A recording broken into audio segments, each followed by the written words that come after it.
বিহপুৰীয়াত আজি দেখা গ'ল বিজেপি দলীয় কৰ্মীৰ বৃহৎ বাইক ৰেলী। বিজেপি বিহপুৰীয়া মণ্ডলৰ সভাপতি হিচাপে নিৰ্বাচিত হৈছে দুৰ্লভ দাস। নৱনিৰ্বাচিত সভাপতি দুৰ্লভ দাসে আজি শতাধিক দলীয় কৰ্মীক লগত লৈ পূব দিকং পঞ্চায়তৰ পৰা আৰম্ভ কৰে বৃহৎ বাইক ৰেলী। পূব দিকং পঞ্চায়তৰ পৰা বৃহৎ বাইক ৰেলী উলিয়াই বিহপুৰীয়া নগৰৰ মাজেৰে গৈ মহাপুৰুষ মাধৱদেৱৰ জন্মস্থান লেটেকুপুখুৰীত উপস্থিত হৈ মাধৱদেৱৰ জন্মস্থান সত্ৰত সেৱা গ্ৰহণ কৰে। তাৰ পিছতেই দলীয় কৰ্মীসকলক লগত লৈ বদতি চাঙিনী সত্ৰত আশীষ লয় নৱনিৰ্বাচিত সভাপতিগৰাকীয়ে। ইয়াৰ পিছতে অধিক দলীয় কৰ্মীৰ সৈতে বিহপুৰীয়া বিজেপি কাৰ্যালয়ত বিধায়কৰ উপস্থিতিত দলীয় কৰ্মীসকলৰ লগত মত বিনিময় কৰিব বুলি উল্লেখ কৰে নৱনিৰ্বাচিত সভাপতিগৰাকীয়ে। নৱনিৰ্বাচিত সভাপতিৰ দায়িত্ব লৈ দুৰ্লভ দাসে আগন্তুক দিনত কেনেধৰণে কৰ্মৰাজি আগবঢ়াব সেই সন্দৰ্ভত জনালে নিজৰ মন্তব্য। Bureau report BSP Live 24।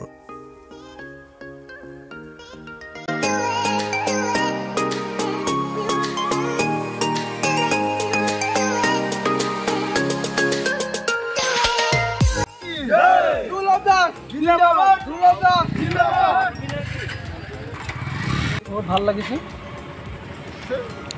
ভাৰতীয় জনতা পাৰ্টি আজি এই অভাজনক দলে আস্থা আৰু বিশ্বাস ৰাখি আজি ইমান গধুৰ পদত দিছে।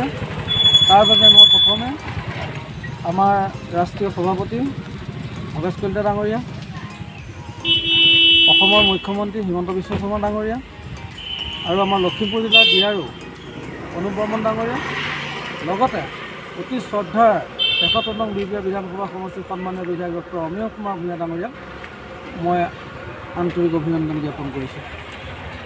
আৰু আজি এই মিডিয়াৰ যোগেদিয়ে মই বিহপুৰীয়া মণ্ডলৰ সকলো ভাৰতীয় জনতা পাৰ্টীৰ কাৰ্যকৰ্তাসকলক মই ধন্যবাদ জনাইছোঁ। আৰু সকলোৱে আজি যি মৰম মোৰ প্ৰতি আগবঢ়াইছে সকলোকে মই মোৰ ফালৰ পৰা আন্তৰিকতাৰে তেওঁক ধন্যবাদ জ্ঞাপন কৰিছোঁ। পূব দিকং গাঁও পঞ্চায়তৰ পৰা আৰম্ভ কৰিছোঁ। তাৰপৰা বিহপুৰীয়া টাউনৰ মাজেদি আমি লেটেকুপুখুৰী থানত আমি সেৱা আগবঢ়ালোঁ। তাত আমাৰ জনাৰ্দন প্ৰভুদেৱ আছিলে, তেখেতকো আমি সেৱা কৰিলোঁ। তাৰপাছত আমি এতিয়া বদতি যাম। বদতি আমি চাৰিঙীয়া সত্ৰত আমি প্ৰভুৰ ওচৰত সেৱা জনাম। সেৱা কৰি আহি আমি বিহপুৰীয়াত আমাৰ যিটো ভাৰতীয় জনতা পাৰ্টীৰ কাৰ্যালয় আছে আমি তাত পৰিদৰ্শন কৰিম। কৰি বিধায়ক মহোদয়ৰ লগত এই বিষয়ে মানে আমি কেতিয়া আমাৰ ভাৰতীয় জনতা পাৰ্টীৰ কাৰ্যালয়টো উন্মোচন কৰিব পাৰোঁ এই বিষয়ে আলোচনা কৰিবৰ কাৰণে আগবাঢ়িম। আমি প্ৰথমতে হৈছে কি দলক কেনেকৈ শক্তিশালীভাৱে আগলৈ লৈ যাব পাৰোঁ সেইটোৱে হৈছে প্ৰধান আমাৰ লক্ষ্য হ'ব।